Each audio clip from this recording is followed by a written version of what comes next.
All right, everybody, welcome back to the deep dive. Hi, everyone. Today we're talking about your brain, Yes, we are. which, as you know, is probably your most important organ. Arguably? Arguably, yes, Yeah, but definitely one of the top three for sure. top three for sure. So we found this really interesting episode of a podcast called Habits That Damage Your Brain.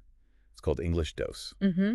And we thought, you know what? This is perfect for a deep dive. Perfect. Let's get into it. Let's do it. And I think one of the most shocking things to me that I think a lot of people can relate to is just the lack of sleep Yeah.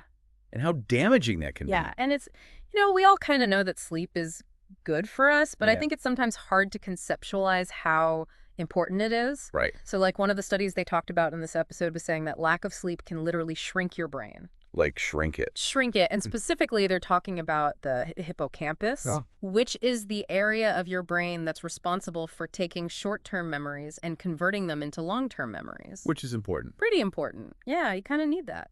Yeah. Yeah. You need that if you want to remember anything long term. So, Yeah. so like what's going on there? Well, basically what happens is when you sleep, your brain is doing all sorts of cleanup work. It's like consolidating memories. Yeah. It's clearing out toxins. It's Like defragging your hard drive, right? Exactly. Yeah. Yeah. And so when you don't get enough sleep, those processes don't have time to happen. Right. So you're essentially walking around with a fragmented hard drive all the time. Yeah. And that's got to affect you long term, right? Yeah. I mean, they were talking about how this can lead to, cognitive decline and even dementia later in life. Oh, wow. So getting enough sleep is not just about feeling good the next day. Right. It's about protecting your brain for the long haul. Yeah. So I'm definitely going to try and get my 8 hours tonight. How about you? Yeah, me too. Yeah. I need it. I've been slacking. Me too. Okay, so the next one that really resonated with me, and I know we all struggle with this, is too much screen time. Oh, yeah. I mean, we're all on our phones all the time. I'm on my phone right now. Me too. We're recording this on screen. Yeah, exactly. Like, what are we going to do? And so, but I do feel mentally fatigued sometimes after I've been staring at the screen for a long time. Absolutely. Is that a real thing? Yeah, it's totally a real thing. So what happens is Mental fatigue? mental fatigue. Yeah, basically your brain is constantly being bombarded with information, Wow. notifications, lights, sounds, Yeah. and it just gets overwhelmed. Right. And so this can actually lead to a depletion of dopamine, Dopamine. which is a neurotransmitter that's crucial for focus and motivation. Okay. So, you're sitting there scrolling through your phone and you just feel like you can't focus on anything. Yeah. That's probably because your dopamine levels are depleted. Wow. And it's not just the content that's tiring, it's the actual act of looking at a screen for so long. The blue light emitted from screens can interfere with your sleep cycle. Right. And it can also strain your eyes, which can contribute to headaches and fatigue. So, like, besides throwing my phone into the ocean, Right. what can I do? Well, there are some things you can do. So one thing that they recommended in the podcast was the 20-20-20 rule. Okay. So every 20 minutes, Yeah, you but- take a 20-second break to look at something that's 20 feet away. Gotcha. So it just gives your eyes a break from the screen. That makes sense. And it helps to reduce eye strain and fatigue. And it's a good reminder to like get up and move around a little bit too. Exactly. Yeah, get up, stretch, walk around. Yeah. It's good for your body and your mind. All right. So the next one's about diet. Yeah. And so I think we all know that like junk food isn't brain food, Right.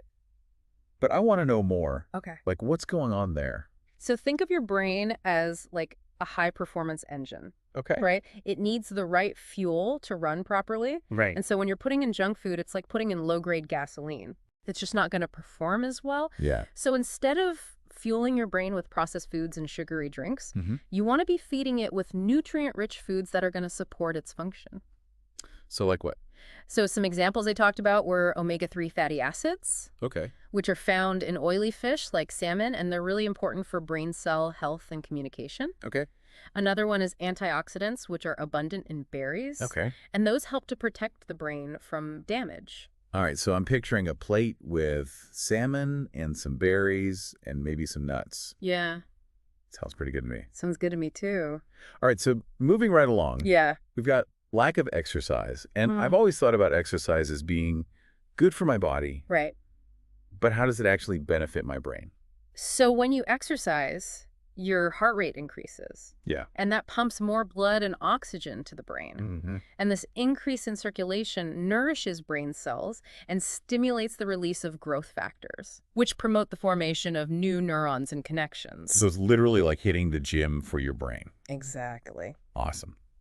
All right, so this next one is something that I think we all struggle with from time to time, and that is stress and overthinking. Yeah. I don't know about you, but sometimes I get caught in these negative thought loops, and I'm like, Yeah. oh my God, stop it. Absolutely. But it's hard. It is hard. Yeah, so how does this chronic stress actually impact our brain cells? So when we're stressed, our body releases a hormone called cortisol. Cortisol. Yeah, and in short bursts, cortisol is actually helpful. Okay. It helps us to deal with stressful situations, Yeah. but when it's constantly elevated, it can actually damage the hippocampus. Right. Which, as we talked about earlier, is really important for memory and learning. Right. And overthinking just makes it worse, right? Yeah, because you're stressed about something, and then you think about it more. Exactly, and you get more stress. Then their cortisol spiking, and then It just spirals. Yeah, that's a vicious cycle for sure. Yeah. So it's really important to find healthy ways to manage stress, Like what? like mindfulness meditation exercise, Yeah. spending time in nature. Just getting outside? Yeah, anything that helps you to relax and de-stress. Totally. Yeah. Okay, so last but not least, we've got skipping breakfast. Yeah. Now, I'm guilty of this. Sometimes I'm rushing out the door in the morning and I don't have time. Yeah. But why is it so bad for our brain? So think about it. You've just gone, 7, 8 hours without eating. Yeah. Your brain needs fuel Yeah. to function properly, and breakfast provides that fuel. Right. It boosts your energy levels, it improves concentration, it even enhances memory. Wow. So skipping breakfast is like trying to run a marathon on an empty stomach. Exactly. Not a good idea. Not a good idea. So we've covered a lot today, but I think the key takeaway is that even small changes to these everyday habits can have a really big impact on our brain health. Absolutely. And your brain is constantly changing and adapting. Right. So it's never too late to start making healthier choices. Yeah. So if you want to improve your brain health, pick one of these habits to focus on Yeah. and just try to make a small change. You can do it. You can do it, and you might be surprised at the difference it makes. You will be. Yeah. Thanks for joining us, everybody. Thanks for listening.